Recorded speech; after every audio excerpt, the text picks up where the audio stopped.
नमस्कार, बहुत स्वागत है आपका न्यूज़ 18 के डिजिटल प्लेटफॉर्म पर। मैं हूं प्रशांत कटारी और बात इजराइल हमास युद्ध और इस युद्ध के बीच हमास के चंगुल में फंसे इजरायली बंधकों की, जिनमें कई बंधकों के जीवित ना होने की आशंका भी बनी हुई है। तो चलिए विस्तार से बताते हैं आपको।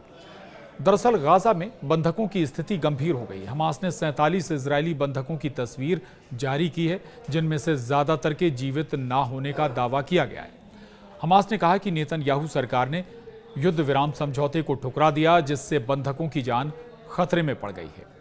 अब गाजा में चल रहा इजराइल हमास युद्ध एक बार फिर बेहद खतरनाक मोड़ पर पहुंच गया है। हमास ने शनिवार को एक तस्वीर जारी की, जिसमें 47 इजरायली बंधकों को दिखाया गया है। दावा तो यह भी किया गया है कि इनमें से ज्यादातर इजरायली बंधक अब जिंदा नहीं हैं।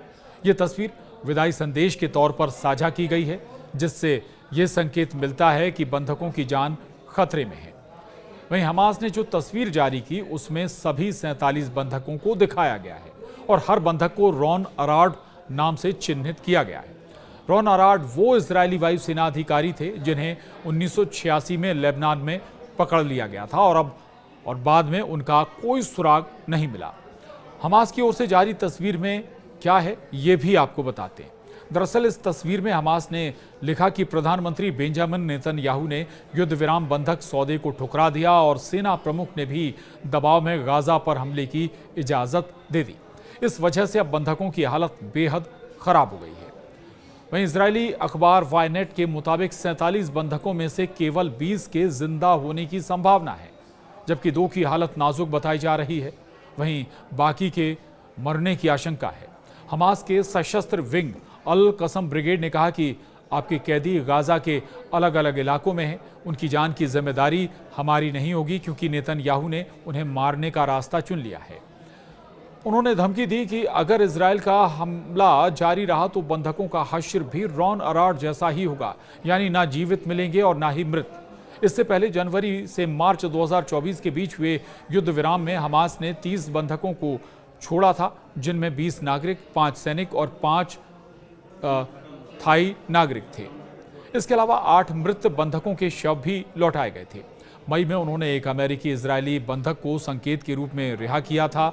हमास के बदले में इजराइल ने उस दौरान 2000 कैदियों को रिहा किया था, लेकिन मौजूदा स्थिति में तनाव फिर से चरम पर है। दूसरी ओर इजराइल अब पहले से ज्यादा आक्रामक है और गाजा में नागरिकों से शहर खाली करने को कह रहा है। तो गाजा में रहने वाले नागरिकों के सिर पर बारूदी खतरा हर वक्त बना हुआ। एक तरफ खाद्य सामग्री की भारी कमी हो रही है, तो दूसरी तरफ स्वास्थ्य व्यवस्थाएं भी इजरायली बमबारी में पूरी तरह से चरमरा चुकी हैं। इधर एक बार फिर गाजा सिटी में शुक्रवार देर रात इजरायली हमलों में कम से कम 14 लोगों की मौत हुई। इजराइल लगातार अपने हमले तेज कर रहा है, नागरिकों से शहर खाली करने की अपील कर रहा है। इसी बीच पश्चिमी देशों में भी गाजा युद्ध को लेकर नाराजगी बढ़ रही है। कुछ देश अब संयुक्त राष्ट्र महासभा में फिलिस्तीन को स्वतंत्र देश के रूप में मान्यता देने की तैयारी भी कर रहे हैं। लेकिन गाजा में हमास का संपूर्ण अंत और उस पर कब्जा करने के लिए इजरायली सेना अब पूरी ताकत से हमले कर रही है। जिन भी इमारतों में हमास के ठिकाने हैं, उन्हें चुन चुन कर तबाह किया जा रहा है। आसमान से इजरायली फाइटर जेट मिसाइलों की बरसात कर रहे हैं, तो गाजा में मौजूद इजराइल की पैदल सेना टैंक और तोप से धावा बोल रही है। तो गाजा सिटी में बहुमंजिला इमारतों की नींव पर इजराइल ने 3 मिसाइलें दागी, तो बिल्डिंगें जमींदोज हो गईं। इजराइल ने गाजा के तेल अल हवा इलाके में मौजूद रिहायशी इमारत को भी बर्बाद कर दिया। वहीं इजराइल ने गाजा सिटी के शरणार्थी कैंप पर भी बारूदी वर्षा की थी।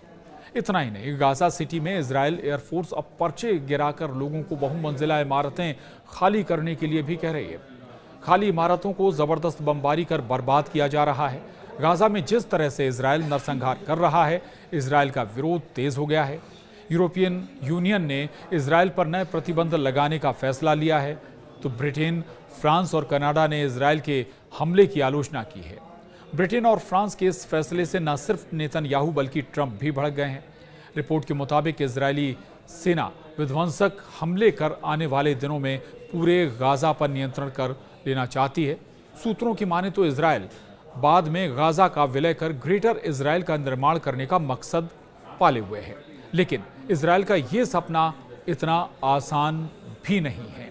हालांकि इतना ज़रूर है, कोशिश ज़रूर है कि जो बंधक हैं उन्हें जल्दी से छुड़ा लिया जाए, क्योंकि जैसे जैसे समय बीतेगा और जो बंधक हैं हमास के पास, इजरायली बंधक हैं, उनके जीवित रहने की संभावनाएं धीरे धीरे कम होती जाएंगी। आज के लिए इतना ही। नमस्कार।